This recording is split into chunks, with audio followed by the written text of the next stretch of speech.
1-0 en este caso, en ese partido entre Inter y Atlético de Madrid de ida de los octavos de Champions. El Inter jugando en su estadio, creo que todos entendemos que el Inter era un pelín favorito en esta eliminatoria.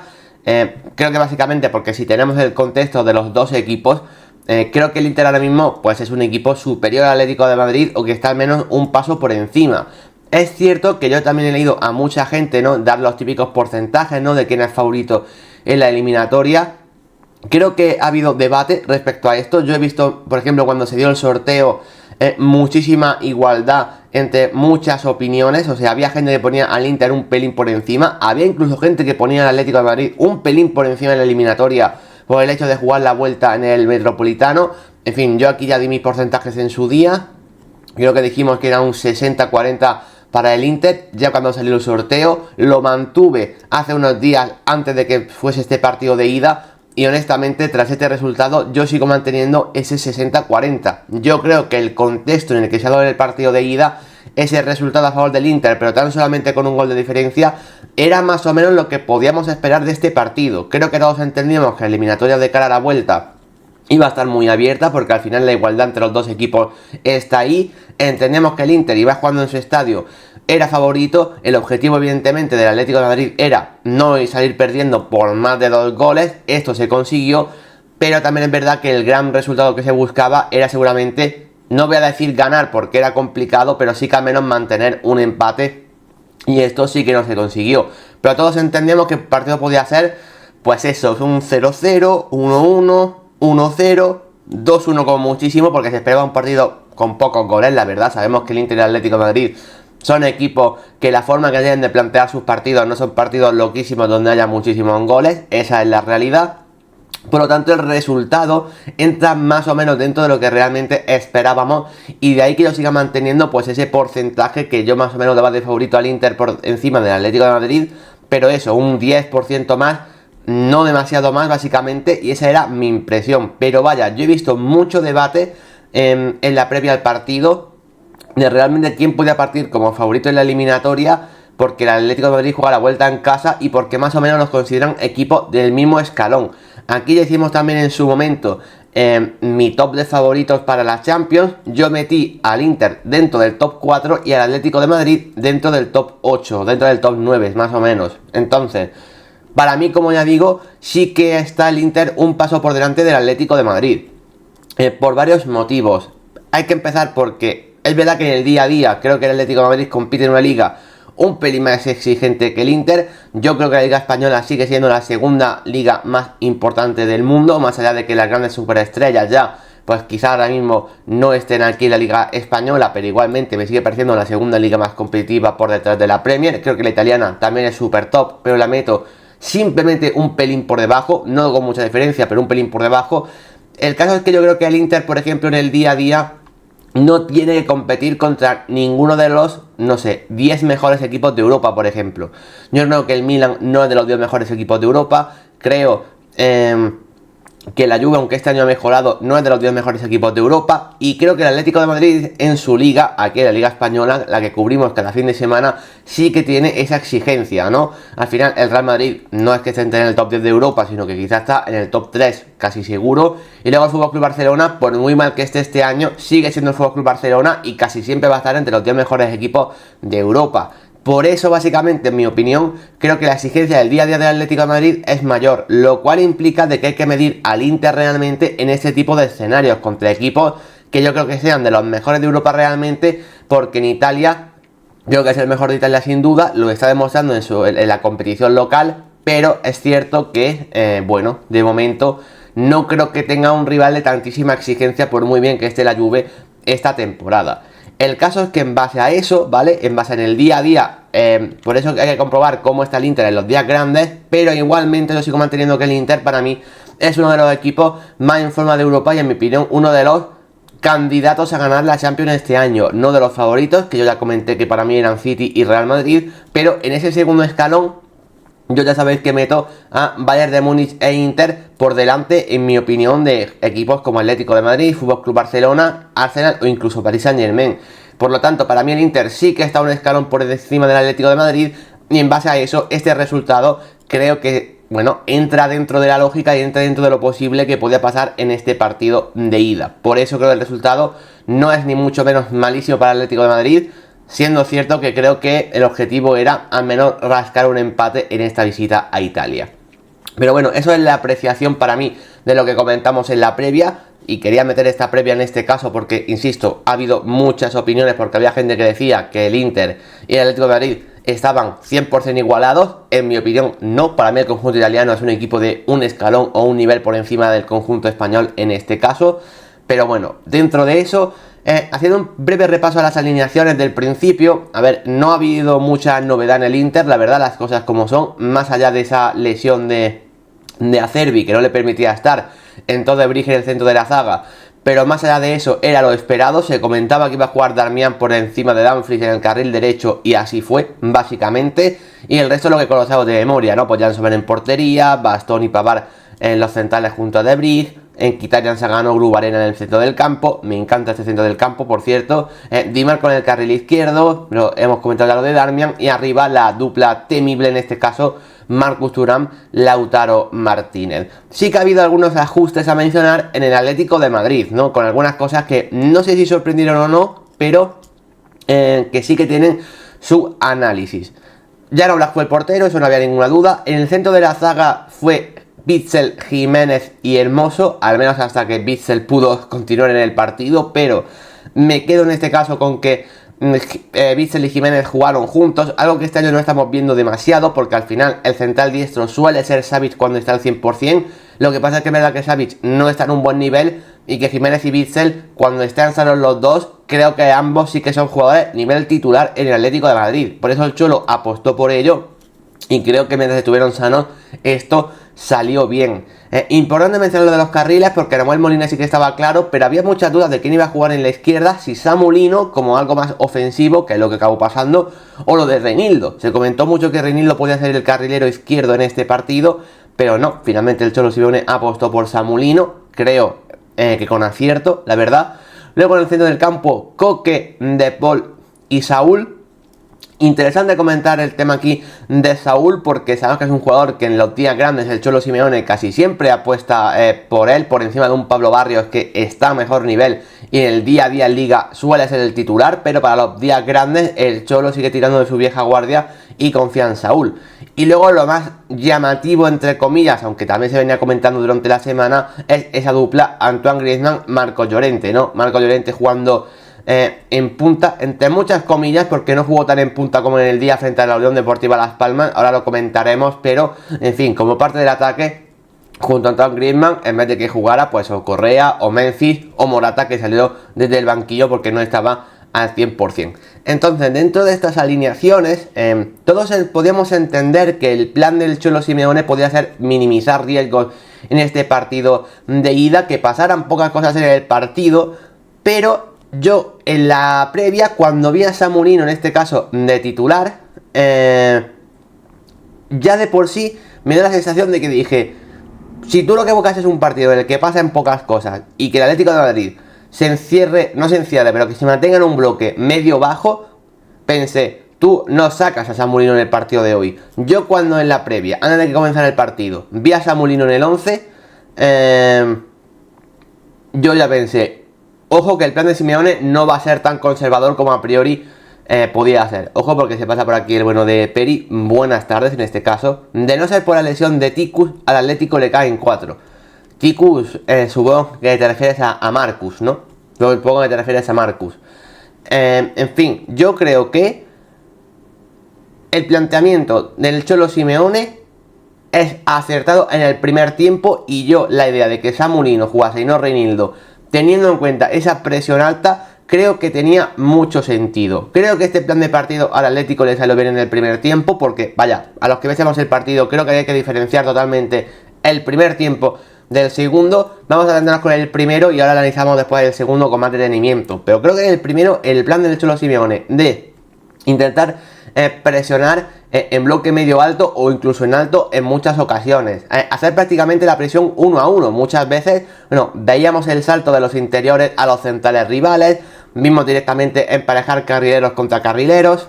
Dice Peri, yo llegué, O sea, tú el primer tiempo no pudiste verlo. Pues bueno, el primer tiempo el Atlético de Madrid compitió realmente bien. Como digo, arriesgando en una presión alta, emparejando 1-1 los jugadores. Y además esto era muy interesante porque el Inter lo que hace es un intercambio posicional, no ya desde el centro del campo como hacen muchos equipos, sino desde la propia defensa. Vimos por ejemplo muchas veces a Bastoni ser el lateral izquierdo directamente, o el Carlero, Di Marco meterse por dentro, muchas veces Pavard o incluso el propio De Vrij abandonaban la posición de centrales y pasaban al centro del campo para que fuesen Çalhanoğlu o Varela los jugadores que bajasen a recibir al lado de Sommer, básicamente para que ellos pudiesen iniciar el juego. O sea, el intercambio posicional de los jugadores del Inter era constante en la salida de balón.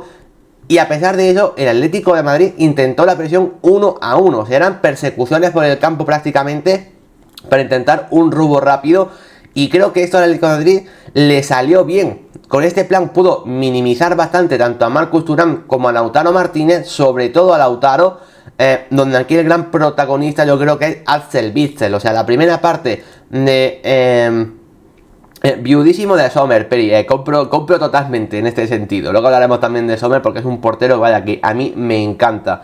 En este caso, Axel Witsel contra Lautaro me parece que es un partido espectacular, sobre todo en este primer tiempo. O sea, fue una lapa del delantero argentino tal cual, no le dejaba girarse, presiones que iban hacia el centro del campo, Witsel lo seguía, o era recuperación del central belga, o directamente pues falta y cada uno se coloca en su sitio. El caso es que Lautaro, bueno, acabó en el primer tiempo hasta las narices del central belga, hasta tal punto que Marcus Thuram al final de la primera parte pasó al lado izquierdo y Lautaro se vino aquí al derecho para emparejarse con Mario Hermoso. Así que creo que eso habla del buen trabajo que hizo el Atlético de Madrid en esa presión. Es verdad que conlleva mucho desgaste, que conlleva pues no poder cometer prácticamente ningún error ni dejar ningún jugador demasiado libre, porque entonces como te encuentren a ese hombre libre te pueden destrozar. De hecho pasó en una ocasión que Koke saltaba sobre De Vrij, insisto, sé que esto parece un poco loco, pero en ese marcaje individual uno de los centrocampistas del Atlético muchas veces tenía que saltar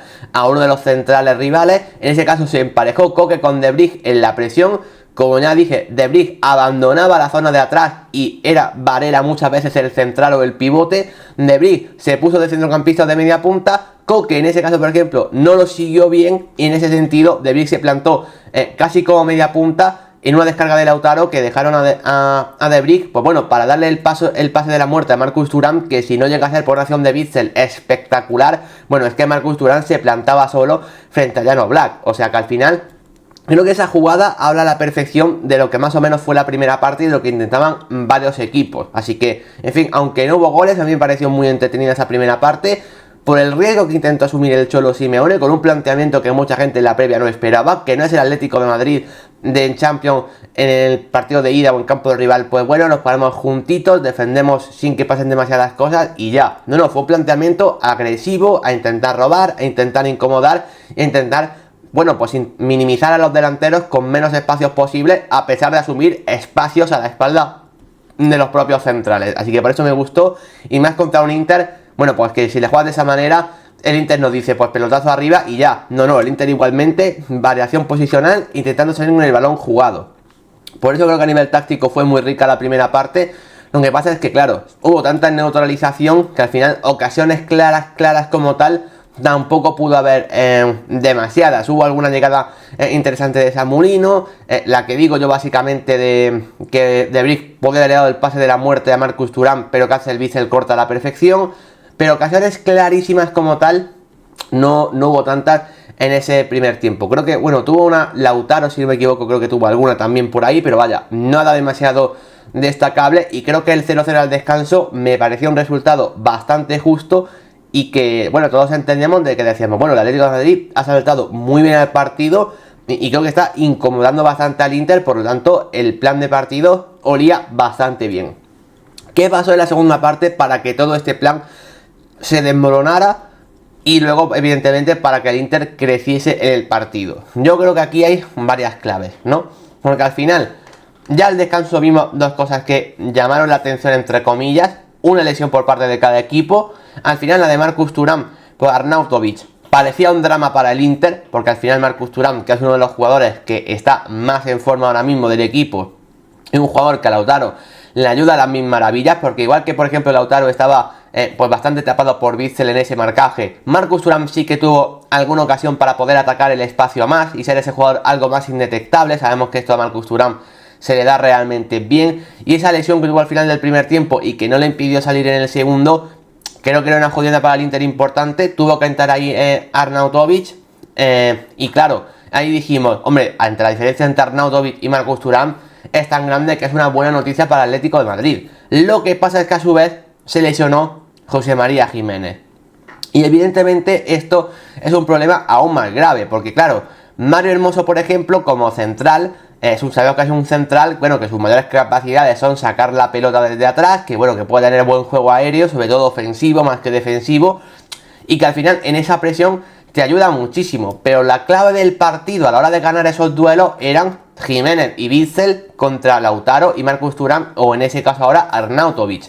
En cuanto pierdes una de esas dos piezas que tan buena primera parte hicieron, ahí el Atlético de Madrid se desquebraja a nivel defensivo. Witsel tuvo que darse ya como central en el medio, no pudo salir en este caso al centro del campo, ser tan expeditivo, porque se quedó como líder de la zaga, y evidentemente perdiste de ahí un José María Giménez por un Savic que volvió a pasar lo que siempre comentamos. Savic no está al nivel que ahora mismo necesita el Atlético de Madrid para un partido de esta exigencia. Insisto, como no es la primera vez que pasa, ya cuando vimos que Giménez no salió en el segundo tiempo dijimos, bueno, el Inter ha perdido a Marcus Thuram, pero el Atlético de Madrid ha perdido a alguien que le hacía mucha falta para el plan de partido que se estaba jugando. Y perdiste la mejor versión de Witsel por jugar en el centro de la zaga y ya no poder incomodar al Lautaro de turno, y encima perdiste pues bueno, un Giménez por un Savic que está a un nivel mucho más bajo. Esa es la primera clave. Y la segunda, que lo ha dicho Peri un poco por el chat, es en la capacidad física que tiene el Atlético de Madrid para hacer ese partido durante los 90 minutos. Esto creo que se le juntarían a dos cosas, que es que el Inter creo que tiene una mejora en el juego de por sí, porque es el Inter. Y si juntamos esto a la capacidad física del Atlético de Madrid, creo que ahí el partido se empieza a resquebrajar. Y básicamente me refiero a que al final, para empezar, el Atlético de Madrid hemos visto más de una vez que no ha llegado a los 90 minutos con la máxima capacidad física. Es un equipo que a partir del 55-60 se suele caer, o sea, esto es una realidad, porque mira que por ejemplo al principio de la segunda parte, por ejemplo, Marco Llorente tiene una ocasión atacando también el espacio. O sea, daba la sensación de que si el plan de partido podía seguir siendo el mismo, el Atlético de Madrid podía incluso haber mantenido ese resultado. El caso es que dejaron de presionar tan arriba, y sobre todo que el Inter creció en el segundo tiempo. Y esto no lo puede ser sorprendente, porque cuando yo decía antes que el Inter es un equipo a día de hoy superior al Atlético de Madrid, con, yo diría que mejores jugadores y sobre todo con un estado de forma actualmente en cuanto a nivel se refiere, no solo a físico, sino también hablo de nivel, porque al final los jugadores también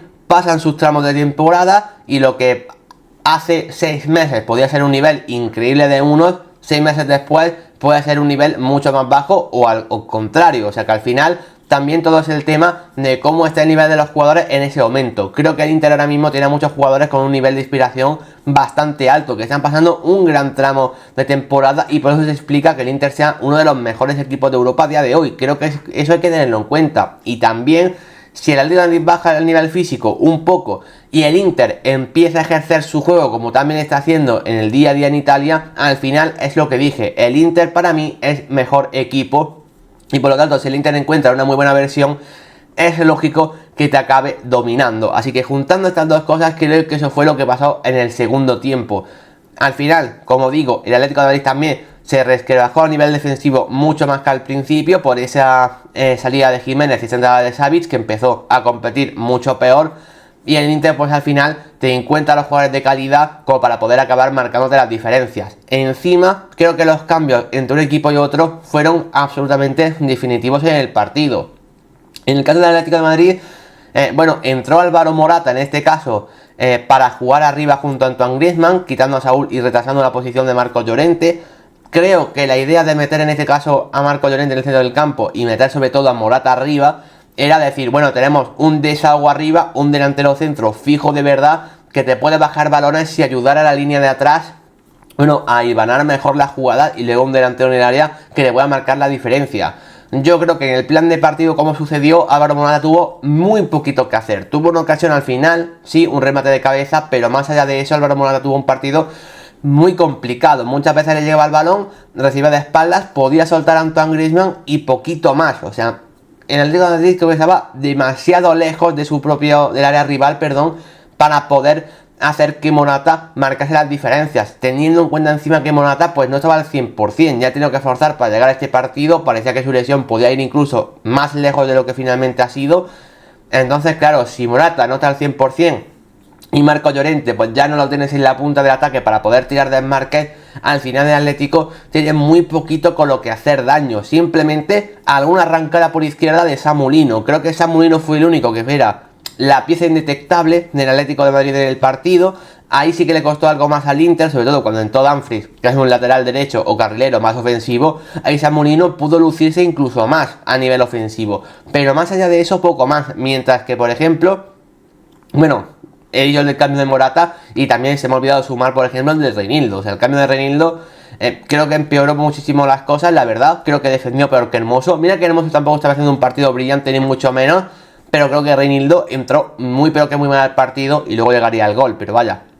Antes de eso creo que los cambios sin embargo del Inter sí que funcionaron realmente bien. O sea, el Inter ya estaba atacando mucho más, ya estaba teniendo ocasiones y aún así, más allá del cambio de Arnautovic que fue por obligación, el cambio en los carriles al Inter le sentó muy bien. Porque Di Marco, que es uno de los mejores laterales izquierdos de Europa a día de hoy, igualmente no tuvo su mejor partido, dejó un centro brutal hacia Arnautovic, que Arnautovic no pudo rematar bien.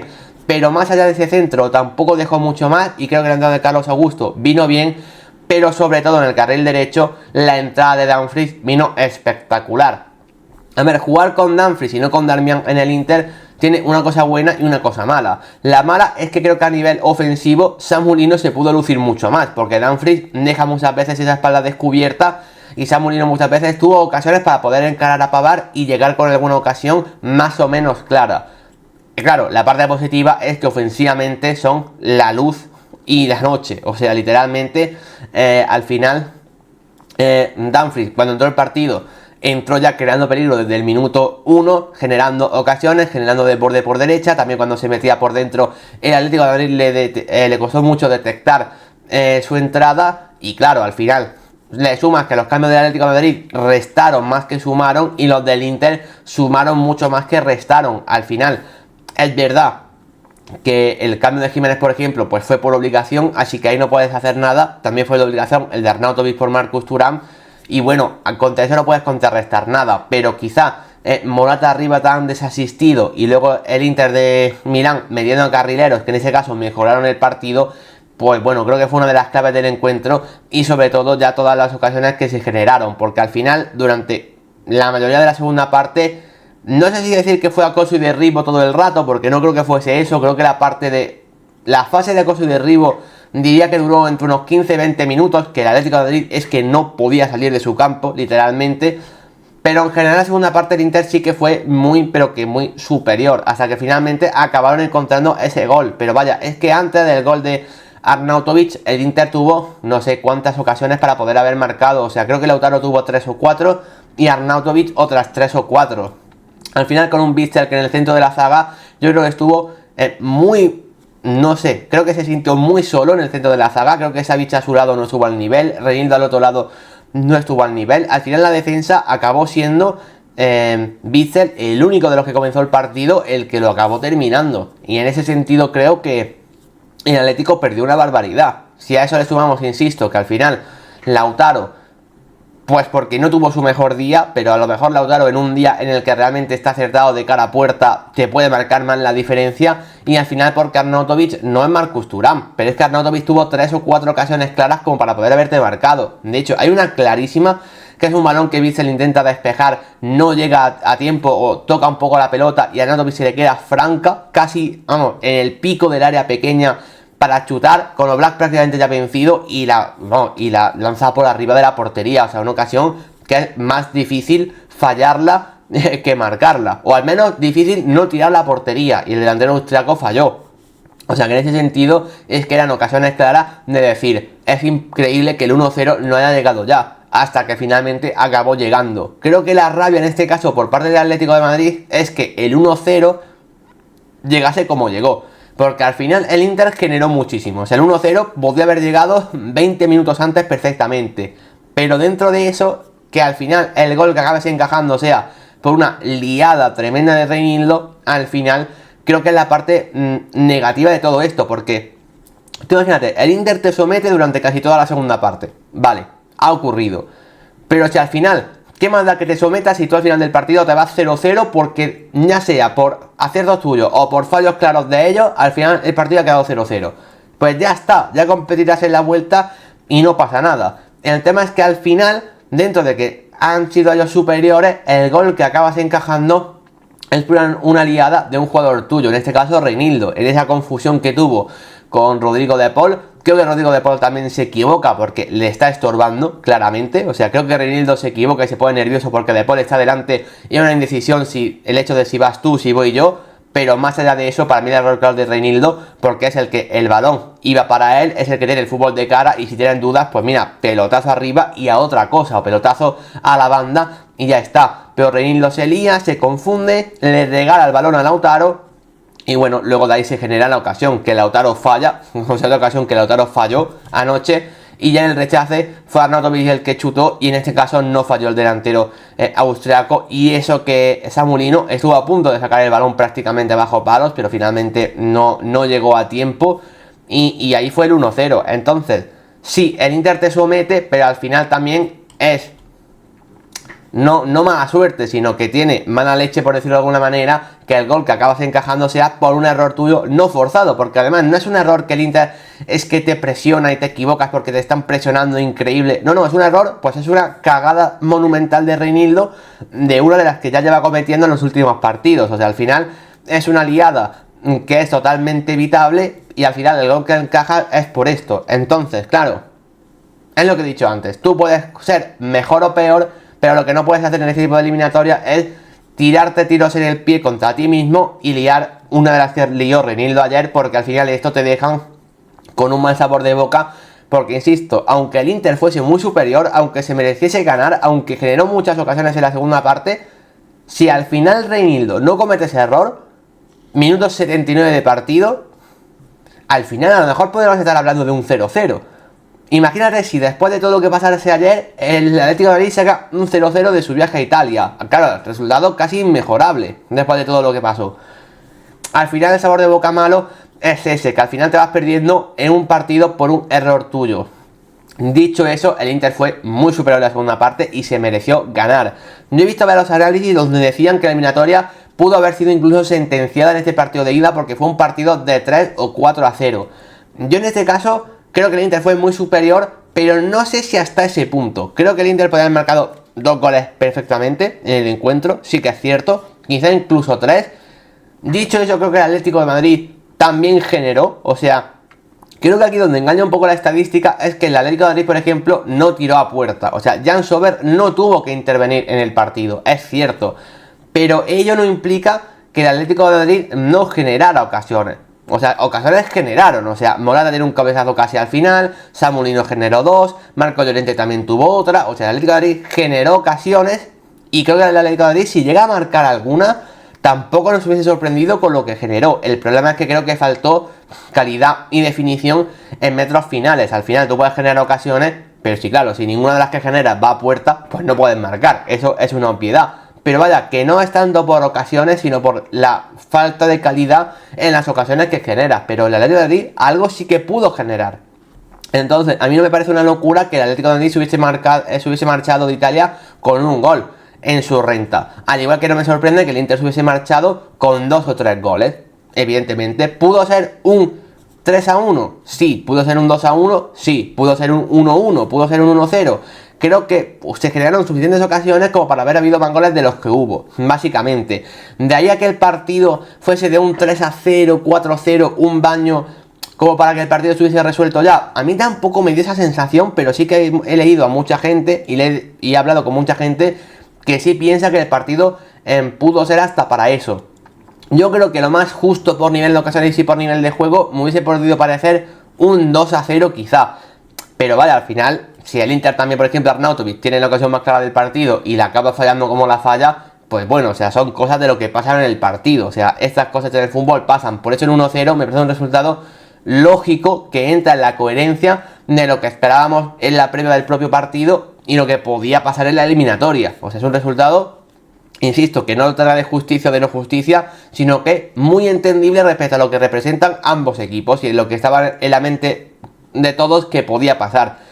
Entonces, ya en ese sentido, bueno, que el Inter pudiese marcar más goles en el segundo tiempo, estoy de acuerdo. O sea, si el Inter llega a estar más acertado, estoy de acuerdo de que el Inter pudo marcar 2 o incluso 3 goles y para la eliminatoria aún más de cara.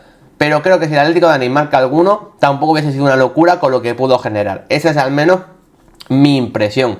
Al final, para mí, la conclusión es que dentro del resultado del 1-0, creo que es un resultado bueno para el Inter. O sea, creo que el Inter ha conseguido su objetivo, que es ir con ventaja al partido de vuelta. Básicamente, si tú ganas el partido de ida, automáticamente tu trabajo lo has hecho. Pero creo que dentro de eso, el Atlético de Madrid tampoco tiene un resultado tan desfavorable, porque al final tienes la gran ventaja de que la vuelta es en su estadio, y en la vuelta, hombre, pues vas a tener que ganar, eso es evidente, pero claro, es que para pasar una eliminatoria de Champions tienes que ganar al menos algún puñetero partido. O sea, eso creo que es lógico, o al menos empatar los dos y forzar unos posibles penaltis, pero vaya, lo más normal es que alguno de los dos acabes ganando. Entonces, jugarte en tu estadio a tener que ganar, donde cuando marcas un gol ya has empezado la eliminatoria, creo que para el Atlético de Madrid no está tan mal, ¿vale? Yo creo que no está tan mal. Ahora bien, creo que el resultado a buscar, evidentemente, era un empate. Por eso creo que el Inter se puede ir más contento, sí, pero creo que la eliminatoria está pero que totalmente abierta, y eso es lo bonito para el partido de vuelta. Más cosas que quería comentar, aparte de todo esto. El tema de la valoración de los jugadores 1 a 1, como ya hicimos en los partidos anteriores que tuvimos de Champions, ¿no? Que en fin, que esto ya lo hicimos en su día, bueno, la semana pasada básicamente con el Real Madrid y con la Real Sociedad, ¿vale? Comentar la actuación de alguno de los, bueno, de uno por uno de los jugadores, en este caso del conjunto español. Y luego ya finalmente nos vamos con las estrellas y las cruces, ¿vale? Pero bueno, por parte del Atlético de Madrid, lo que quería comentar, por ejemplo, empezando por la portería con Jan Oblak, yo creo que Jan Oblak estuvo realmente bien, nos volvió a dejar paradas de muchísimo mérito. Es verdad que el gol que encaja, a ver, se trastabilla un poco al final, pero tampoco me parece culpa suya realmente. De hecho, para la primera ocasión de Lautaro y la segunda de Arnautovic no llega a tiempo, pero vaya, me parece lógico, no podemos tener culpa a Oblak. De hecho, paró 4 o 5 disparos que fueron a portería, por lo tanto creo que Oblak estuvo bastante bien. Así que bueno, creo que a Oblak no le podemos pedir más en este sentido. Luego de la línea defensiva, voy a empezar con Mario Hermoso porque me pareció el más flojito de los tres. Dicho eso, creo que el cambio por Reinildo fue demasiado arriesgado. O sea, yo creo que no lo hubiese hecho.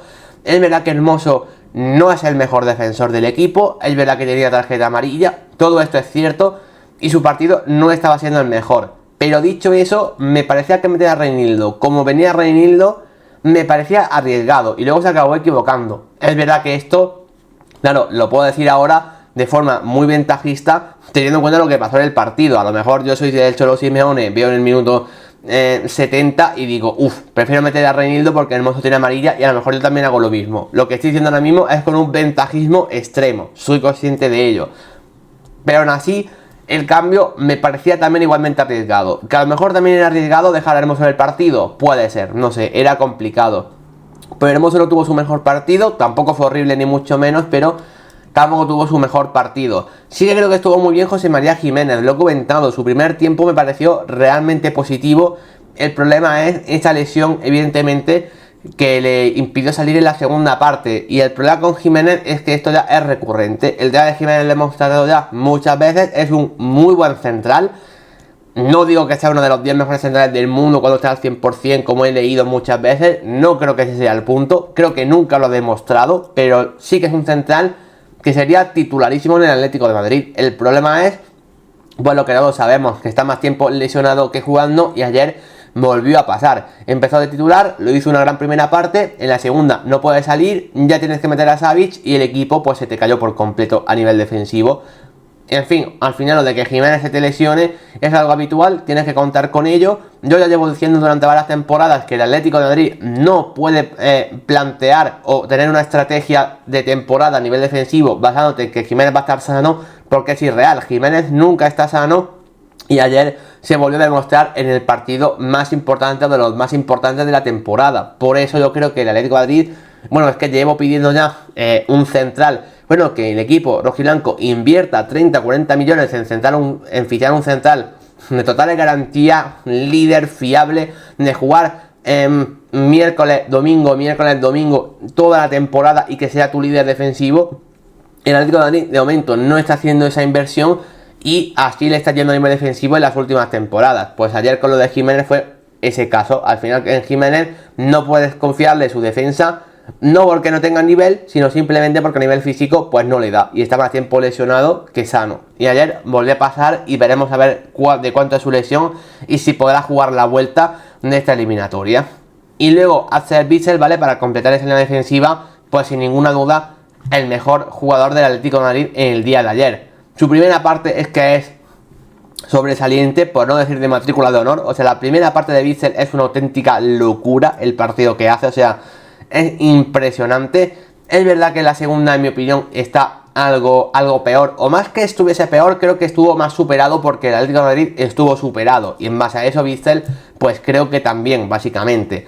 Pero no creo que estuviese tampoco mal de segunda parte, ni mucho menos. Para mí, el mejor del Atlético de Madrid de ayer. Me gustó mucho su partido. De hecho, me sorprendió para muy bien, aunque ya venía siendo una gran temporada. Ayer tuvo un contexto mucho más complicado que el que tiene habitualmente y a mí me encantó cómo lo hizo. De hecho, por eso tiene una de las estrellas del partido. Luego en el centro del campo, a ver, Nahuel Molina en el carril derecho, sin más, creo que no tuvo un partido tampoco demasiado acertado, un poco lo de Hermoso, tampoco fue de lo peor, pero sin más, tampoco subió demasiado por ese carril derecho. Sí que es mucho mejor Samu Lino en la izquierda, la verdad creo que Samu Lino sí que estuvo bastante bien, básicamente porque fue el jugador que más peligro creó por parte del Atlético de Madrid. Creo que al final es la pieza que, como digo, ante el Inter menos pudo controlar el equipo italiano. Creo que sorprendió desde ese carril y bueno, tuvo unos contra uno frente a Darmiano Pavard interesantes, así que creo que el Samu Lino de lo mejor del Atlético de Madrid también, al menos a nivel ofensivo. En el centro del campo, la verdad, yo creo que hay que pedirle más al centro del campo del Atlético de Madrid. Cada uno de los tres en sus versiones diferentes, porque por ejemplo creo que Koke, yo le he puesto una cruz porque a Koke creo que es el que más le pido en este tipo de partidos. Creo que Koke es el mejor futbolista de lo que se dice, o el mejor futbolista de la imagen que tiene aquí en España a nivel general. Ya sabéis que yo soy muy de Koke, pero en la siguiente temporada le hemos puesto ya bastantes cruces porque yo a Koke le pido más. Creo que Koke es un jugador que tiene capacidad para adueñarse del centro del campo durante el partido, durante más minutos. Y ayer yo eso lo eché en falta. De hecho, el jugador que está más o menos últimamente siendo el timón del equipo en el centro del campo es Rodrigo de Paul. Y ayer lo volvió a intentar. Creo que también es cierto que Rodrigo de Paul ayer tampoco estuvo bien. Creo que con balón sí que estuvo participativo, sí que fue uno de los que más lo intentó. Pero creo que, por ejemplo, a nivel colectivo, pues muchas veces tuvo algunas pérdidas que no tuvieron ningún tipo de sentido. Bueno, para empezar, el gol del Inter, aunque el día de Reinildo, creo que él tiene parte de culpa. Y luego también, por ejemplo, hay una ocasión del Inter en la primera parte, la más clara del Inter, de hecho diría, que es una pérdida absurda de Rodrigo de Paul que acaba recuperando Marcus Thuram. Entonces, creo que Rodrigo de Paul, a ver, a nivel ofensivo algo intentó crear, pero tuvo pérdidas que no tuvieron ningún tipo de sentido. Y luego lo de Saúl. Lo de Saúl es un poco lo que hemos comentado varias veces. Es soldado del Cholo Simeone desde el principio hasta el final. Es verdad que suele ser siempre uno de los primeros cambios. De hecho, más allá del de Jiménez obligado, fue de nuevo el siguiente cambio en el día de ayer para que entrase Álvaro Morata.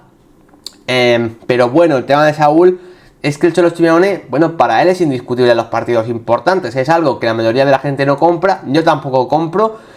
Yo lo llevo diciendo, para mí Pablo Barrios es un jugador que ya tiene que estar capacitado para jugar este tipo de partidos, incluso de titular. De hecho, para mí Pablo Barrios sería el titular y Saúl Ñíguez sería el recurso desde el banquillo. Y más teniendo en cuenta cómo fue el partido de ayer, que tú vas a presionar arriba, que vas a intentarte hacer dueño del partido de vez en cuando. Creo que ahí te encaja mucho más Pablo Barrios que Saúl. Creo que Saúl, para estar más replegado, para intentar bueno, tener más trabajo defensivo, creo que Saúl es más útil que Pablo Barrios. O sea, creo que puede haberse invertido el papel de ambos en el partido de ayer. Pero bueno, se ve que el Cholo Simeone no lo ve así y en este tipo de partido Saúl es indiscutible. Así que, en fin, volvió a dejar dudas como siempre, básicamente, pero creo que a Saúl ese simplemente ya no le da para jugar este tipo de partidos. Me pasa un poco pues como cuando entra Savic. Lo que pasa es que lo de Savic se nota más porque está en una posición más exigente donde si eres central un error se nota mucho, pero al final es otro jugador que creo que ya es de la vieja guardia, por así decirlo,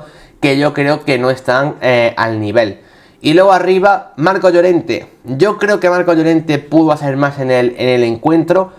Yo creo que no les favoreció el hecho de hacer demasiado trabajo en banda derecha. O sea, dentro de que es la formación, es la que estáis viendo, a nivel defensivo estuvo muy preocupado de ayudar a Molina en el carril derecho, de tapar mucho las subidas de Bastoni, porque Bastoni en el Inter, aunque sea el central, es lo que he dicho al principio de cuando hemos comentado las formaciones. Bastoni sube muchísimo, Di Marco casi que se mete de extremo o hasta por dentro, y el jugador de banda lateral o incluso carrilero es Bastoni, y a esa ayuda casi siempre iba Marco Llorente. Estuvo demasiado preocupado por tapar a Bastoni, y para mí era un partido idóneo para que Marco Llorente fuese el punta principal, para que fuese el jugador más adelantado, que lo fue Antoine Griezmann. Pues yo se hubiese intercambiado ese rol, yo hubiese puesto a Marco Llorente más arriba, porque creo que Marco Llorente, con espacios y en el duelo 1 para 1, con la potencia que tiene ante De Vrij, creo que hubiese tenido alguna oportunidad. Así que yo eché de menos a un Marco Llorente más ofensivo y más agresivo,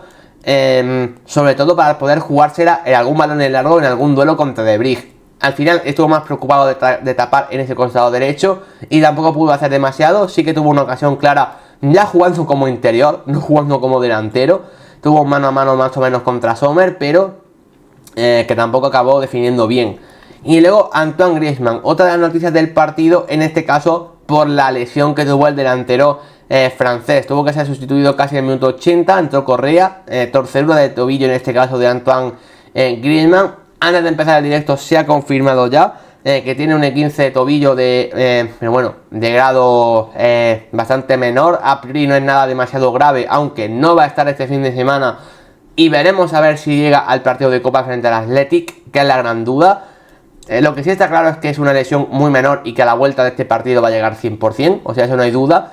Pero, claro, el Atlético de Madrid, como juega Copa en 3 semanas frente al Athletic, partido importantísimo, ahí Antoine Griezmann va a ser duda. Así que sí que es lesión, no es simplemente que se doblase el tobillo y ya. Sí que es lesión, pero no demasiado grave como ya se venía previendo cuando vimos las imágenes en el partido de ayer. Respecto a su partido, en fin, creo que estuvo... A ver, sigue participativo a nivel ofensivo en la primera parte. Creo que en la primera parte, cuando el Atlético tenía el balón, casi todo intentaban buscar a Griezmann para que fuese ese jugador de diferencial. Creo que no lo pudo acabar siendo, y creo que en la segunda parte pues estuvo bastante desconectado. Creo que realmente tocó muy poco balón, y creo que si Griezmann toca poco balón, al final pues no está tan dentro del partido como tiene que estarlo, porque al final es tu mejor jugador. Así que al final sigo viéndolo cansado, a pesar de que descansó entre el fin de semana. Sigo viéndolo que no está al 100% a nivel físico, y luego ya finalmente pues que es que acabó lesionado, así que no tiene más. Luego de los jugadores de banquillo, Stefan Savic, pues es que le he puesto una de las cruces, porque desde que entró al partido es que no le recuerdo prácticamente ninguna acción buena, sino todo lo contrario. Centro lateral es que Savic llega tarde, en donde ahí puedo rematar a Arnautovic o Lautario en varias ocasiones. En fin, se notó mucho que Jiménez salió del campo y que entró el montenegrino.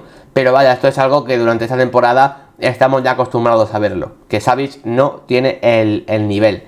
Álvaro Morata, creo que pudo hacer muy poco, más allá del remate de cabeza, que insisto, sí que fue una ocasión buena al final del partido, pero más allá de esa ocasión, pues poquito más, la verdad. Creo que también se notaba que al menos al 100% no estaba, estuvo demasiado solo arriba contra los defensores del Inter. Luego Renildo, en fin, es que creo que con el gol encajado del Atlético ya se resume todo, es un error suyo, es una liada suya, no tiene más.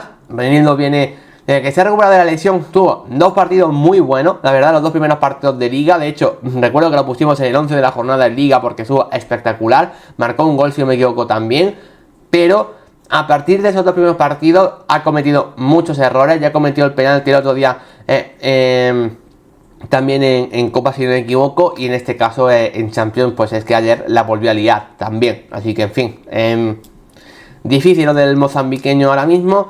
Pablo Barrios y Correa, en fin, Pablo Barrios creo que sin más, o sea, no tuvo ni buen ni mal partido cuando entró, y Correa pues más de lo mismo, tampoco pudo aportar demasiado. Así que ese es mi análisis 1-1 de los jugadores del Atlético de Madrid.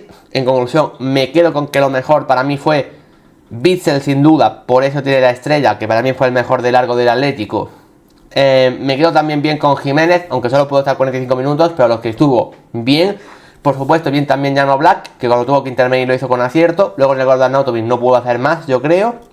Y también bien con Samu Lino. A nivel ofensivo, sin duda, la pieza que más podemos destacar. Para parte negativa, como ya lo he comentado, para mí Savic y Reinildo claramente sí, fueron la debilidad defensiva en la segunda parte. Tampoco me gustó demasiado Coque, le pido más a Saúl, le pido más a Marco Llorente, le pido más a Nahuel Molina, le pido más a Rodrigo de Paul evidentemente, le pido más a Hermoso incluso, le pido más a la mayoría, pero bueno. Y luego por parte del Inter, ¿no? No vamos a comentar 1-1, pero lo que más me gustó, bueno, creo que el equipo a nivel coral estuvo bastante bien, la verdad, las cosas como son. Creo que el equipo siempre que intenta proponer, a mí me gusta como lo hace. Creo que lo mejor del Inter sin duda es que es un equipo que sabe jugar teniendo que proponer él y sabe jugar pudiendo correr sin tener que proponer, y creo que tener esas dos vertientes a día de hoy es algo que te ayuda mucho. Creo que es algo que le pasa también al Real Madrid, y por ejemplo hemos visto como el Real Madrid se amolda también a todos los escenarios, que al final es un grandísimo equipo. Creo que al Inter le pasa algo parecido. Creo que el equipo tiene calidad suficiente como para proponer con ese centro del campo formado por Çalhanoğlu, Varela o Mkhitaryan, pero tienes jugadores que evidentemente si no, pues también puedes replegarte un pelín más atrás y acabar saliendo al espacio corriendo, pues con Lautaro, con Marcus Thuram, con Dumfries cuando entra y demás. Así que creo que es un equipo bastante camaleónico en ese sentido, y por eso se adapta bien a cualquier tipo de contexto de partido. Dentro de eso, a mí los que más me gustaron sin duda fueron Varela en primer lugar. Creo que fue el mejor del Inter, incluso posiblemente el mejor del partido junto con Witsel. Ya depende de lo que quieras mencionar. Yo creo que el MVP para mí es entre Witsel y Varela. Se lo dieron a Arnautovic, si no me equivoco, el MVP, ¿vale? Según la UEFA, pero para mí Arnautovic no fue el mejor del partido ni de broma. O sea, Arnautovic marcó el gol, sí, pero es que falló 3 ocasiones clarísimas, así que para mí no puede ser Arnautovic el MVP. Yo se lo hubiese dado entre Witsel y Varela. Si lo quieres dárselo a alguien del equipo que ganó el partido, pues para mí Varela fue sin duda el mejor. Estuvo muy bien con balón, la verdad, sobre todo. Muchas veces Varela brilla más llegando a la frontal del área, por ejemplo, no en ese carril entre lateral y central derecho del conjunto izquierdo, perdón, del conjunto rival. Esta vez Varela brilló quizá algo más abajo de lo que es habitual, brilló algo más en la construcción, en la elaboración de la propia jugada, pero la verdad es que creo que ahí Varela estuvo realmente bien, sobre todo teniendo en cuenta que quizá otros como Mkhitaryan o Çalhanoğlu no estuvieron tan bien como acostumbran, sobre todo Çalhanoğlu. Sabéis que el jugador turco, ya lo he mencionado varias veces, a mí me encanta, se ha adaptado genial a esa posición de mediocentro, porque recordamos que Çalhanoğlu antes básicamente era un mediapunta, o sea, en el Leverkusen en su día o en el Milan jugaba de 10, de mediapunta, tal cual, y ahora de repente en el Inter juega pues el centrocampista más atrasado, ¿no? De mediocentro, literalmente. Y creo que ahí me gusta, pero ayer ahí Çalhanoğlu no tuvo su mejor partido. Varela creo que le ayudó bastante la construcción de la jugada en muchas ocasiones, y creo que realmente pues lo hizo bastante bien. No me parece el partido que también he oído de mucha gente, ¿no? Por ejemplo, de los buenos compañeros de Soy Calcio, ¿no? De Irati y de José. He leído que era uno de los mejores partidos de Varela en Champions. Yo creo que es exagerado, para mí no tanto, pero sí que es verdad que estuvo realmente bien. La otra estrella para mí se la daba Bastoni. Sabéis que damos 3 estrellas. A mí la de Witsel y la de Varela me parecían claras. La tercera yo se la he dado a Bastoni, que creo que estuvo muy bien. También en la salida de balón desde atrás es un central increíble. Lo inteligente que es para poder también sumarse al ataque en muchísimas ocasiones. Creo que era un perfil que a lo mejor con Marco Llorente podías haber explotado, y la verdad es que el Atlético nunca lo hizo. Bastoni además se mantuvo bastante bien también a nivel defensivo, así que partido muy completo para él. También es un central que me gusta mucho.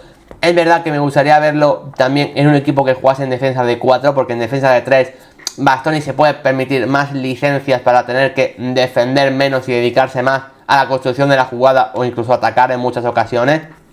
Pero bueno, creo que su partido es bastante, pero que bastante bueno. Más allá de eso, bueno, creo que la defensa tampoco estuvo tan exigida. Sí que pido algo más de, pues, de Çalhanoğlu, de Mkhitaryan, de Di Marco, ¿no? Creo que, por ejemplo, Di Marco y Çalhanoğlu, que están haciendo una gran temporada, no estuvieron del todo acertados en el día de ayer. Luego arriba, Marcus Thuram y Lautaro. Bueno, luces y sombras. Marcus Thuram es que se lesionó al final de la primera parte, así que, en fin, tampoco podemos decir mucho más, porque claro, tuvo esa lesión y a saber que hubiese sido, si hubiese estado en la segunda parte, a lo mejor si hubiese tenido él las que tuvo Arnautovic, el resultado podría haber sido más amplio, así que quién sabe. Y luego Lautaro, creo que de cara a puerta estuvo más desacertado que otros muchos días, honestamente, creo que tuvo para poder marcar y al final no lo acabó haciendo. Y eso que tuvo, bueno, pues tuvo algún disparo desde fuera del área, tuvo un remate también de cabeza, en fin, tuvo ocasiones y no acabó marcando. Y luego la construcción del juego, creo que sí que me gustó algo más en esa faceta, ¿no? En alguna dejada de espalda realmente buena. Creo que sí que estuvo bien. Me pareció un partido que no, en fin, que luces y sombras por parte de Lautaro, cosas bien, otras cosas no tan bien. Creo que si Lautaro está a su mejor nivel, su partido podría haber sido superior. O sea, así tal cual lo pienso, sin que hubiese estado mal ni mucho menos. Ese para mí es el resumen, ese para mí es la conclusión de cara ya al partido de vuelta, ¿no? Que será dentro de 3 semanas si no me equivoco. A ver, yo creo que la eliminatoria va a estar igualada hasta el final, o sea, creo que la eliminatoria va a estar abierta. Creo que este 1-0, como dije al principio del directo, entra dentro de lo que todos pensamos que podía pasar y que tenía sentido que pasara. Por eso creo que además, por el carácter de los dos equipos, la eliminatoria iba a estar competida en los 180 minutos. Creo que así será en el partido de vuelta. Evidentemente el Atlético de Madrid tiene la obligación de remontar y marcar ese primer gol para igualar la eliminatoria. Yo quiero ver un Atlético de Madrid que vuelva a asumir riesgos y que asume ese reto de intentar dominar el partido y de jugar de tú a tú contra el Inter. Creo que tiene que hacerlo, básicamente, va perdiendo la eliminatoria. Creo que el Inter evidentemente no se va a precipitar. Creo que si tiene la ocasión para poder marcar el 0-1 en el Metropolitano lo va a hacer, pero es un equipo que sabe que si se mantiene sereno, calmado y que si sabe encontrar su momento de partido, sabe que lo puede acabar encontrando, así que no va a tener prisa por matar la eliminatoria ni mucho menos. Por eso creo que va a estar abierta hasta los minutos finales. Y luego ya en los minutos finales, pues según cómo vaya yendo la eliminatoria, veremos, ¿no? Si el partido va 0-0 en el minuto 80, creo que el Atlético de Madrid se tendrá que volcar ya, evidentemente sí, y quizá el contragolpe del Inter te puede acabar matando. Pero bueno, eso ya lo veremos con el contexto de la vuelta. Creo que la eliminatoria igualmente va a ser bonita.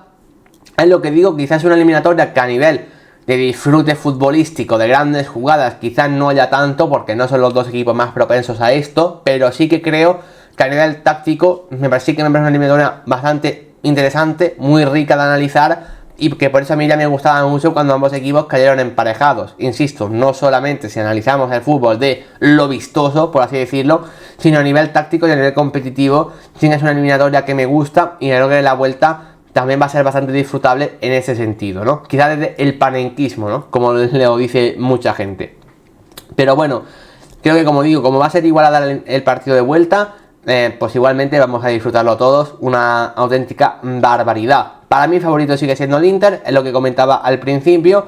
Yo en su día di un 60-40 en la eliminatoria, no lo cambio, tal vez ese resultado, porque para mí era lo lógico que tenía que pasar, que el Inter ganase de un gol de diferencia en su estadio, como me parece lógico. Sigo manteniendo ese 60-40 que dije al principio, básicamente porque el Inter me parece a día de hoy un equipo pues algo superior al Atlético de Madrid, así de simple, me lo parece. Así que ya está, esperemos desearle suerte al conjunto rojiblanco del Cholo Simeone para el partido de vuelta en este caso. Hubo otro partido más en el día de ayer, ya lo sabéis, no lo vamos a analizar ni mucho menos con tanto detenimiento, es ese partido entre el PSV y el Borussia Dortmund, ¿vale? Ese empate a 1, aquí sí que hubo empate.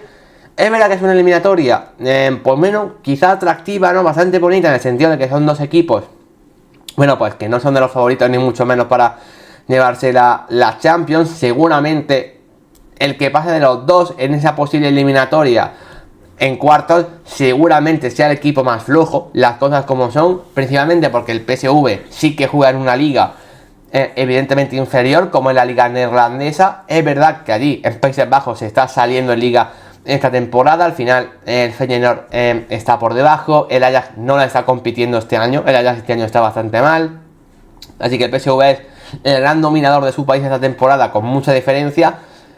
Y a su vez el Dortmund, que siempre ha sido mejor equipo en los últimos años, es verdad pues que no está ante su mejor temporada, o sea, no está en la pelea ahora mismo por la Bundesliga, como sí estuvo el año pasado. Este año el objetivo del Dortmund simplemente es entrar en Champions, la pelea de la Bundesliga la está jugando el Bayer Leverkusen y el Bayern de Múnich, así que el Dortmund este año está a un nivel inferior, las cosas como son, y eso creo que lo hace esta eliminatoria pues bastante bonita, ¿no? Porque si el Dortmund baja un poco lo que suele ser habitual y el PSV este año ha crecido, eso creo que hace básicamente que la eliminatoria esté bastante igualada.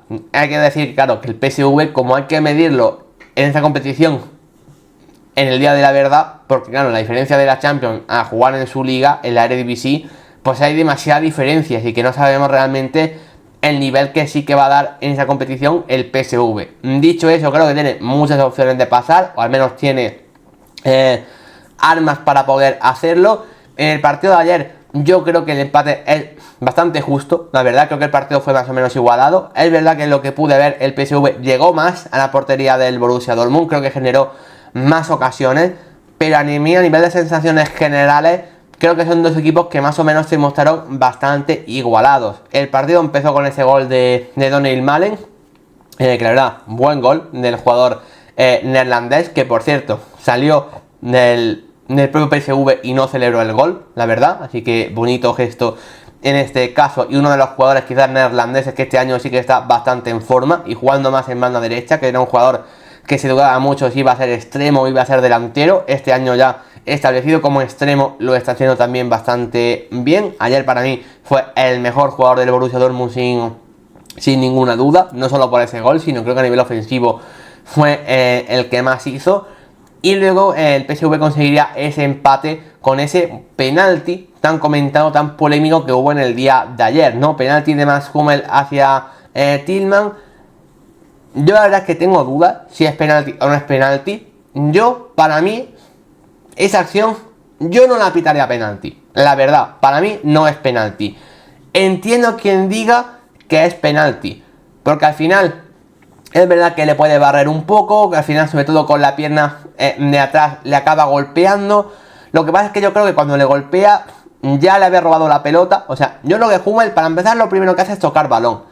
El problema es que creo que con la pierna de arrastre pues lo golpea, lo puede tirar, pero como creo que el balón ya no estaba en el poder de Tillman y ya la pelota se lo había quitado, por eso para mí yo considero que no es penalti. Si alguien piensa que realmente le va a con las dos piernas y que lo tira al suelo, pues entiendo que para mucha gente pueda ser penalti o no. Insisto, es cuestión ya de cómo lo vea cada uno. A mí me deja muchas dudas. Hummels estaba segurísimo de que no era penalti. De hecho, cuando lo pita y sus compañeros van a protestar, él mismo le dice a los compañeros que tranquilos, que no protesten, que lo va a ver en el VAR y va a ver cómo no es penalti. Y finalmente pues lo acabó pitando y el VAR no corrigió la acción. Así que,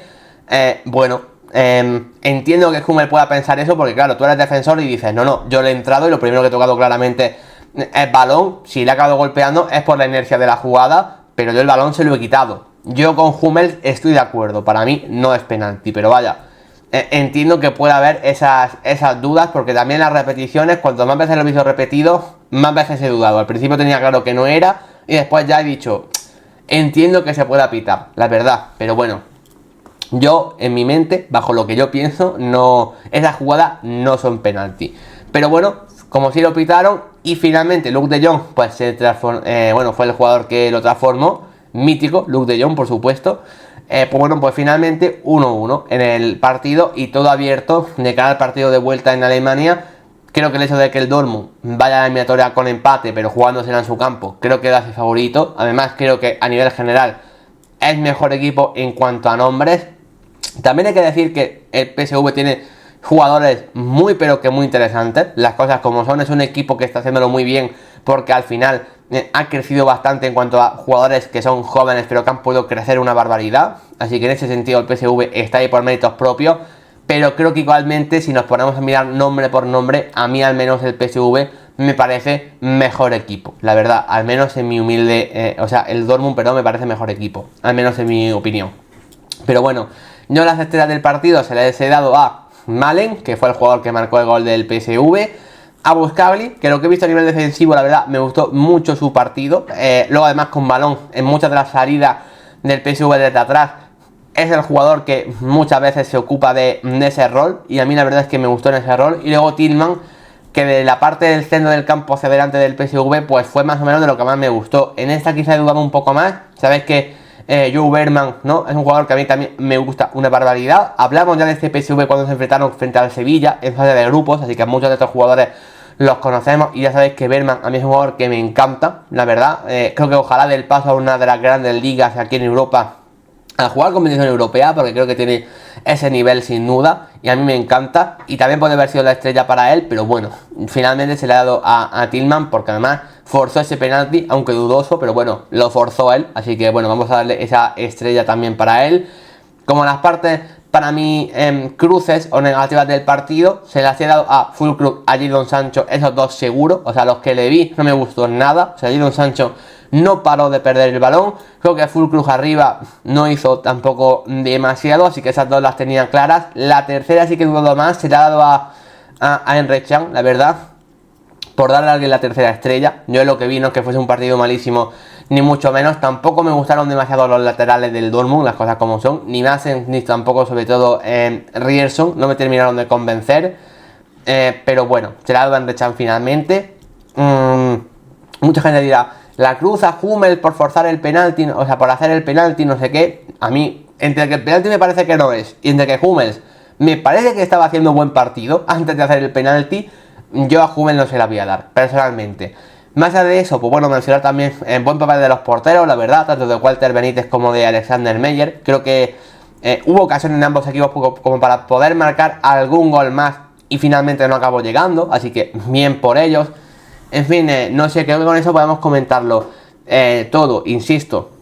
Pero hay muchos nombres que son muy conocidos que no hemos comentado, porque bueno, tampoco creo que den para nada. Creo que Sabitzer estuvo más o menos bien en lo que le vi. Royce, sin más. Irving Lozano, sin más. Bakayoko me gustó, lo que intervino, por ejemplo, también en banda derecha. Es verdad que perdió bastantes balones, pero me gusta como jugador. Serginho Dest, cedido por el FC Barcelona, ya lo sabéis. Creo que tuvo un partido pues sin más, no sé. Creo que nosotros más o menos lo hemos comentado en más o menos todo de este partido. Insisto, eliminatoria bastante abierta, ¿vale? Para el partido de vuelta. Para mí el Dortmund favorito por el hecho de jugar en su campo y de que en general tiene mejor equipo, aunque es verdad que en el día a día creo que la exigencia del PSV puede hacerle rotar un poquito más quizá de cara a prepararse ese partido de vuelta, mientras que el Dortmund, por ejemplo, en Alemania es que se está jugando entero en Champions. Así que, en fin, creo que en ese sentido quizás el Dortmund venga más exigido, pero también creo que está más acostumbrado a jugar este tipo de partidos y a tener ese tipo de contextos por delante. Así que, en fin, todo a decidir en el partido de vuelta igualmente.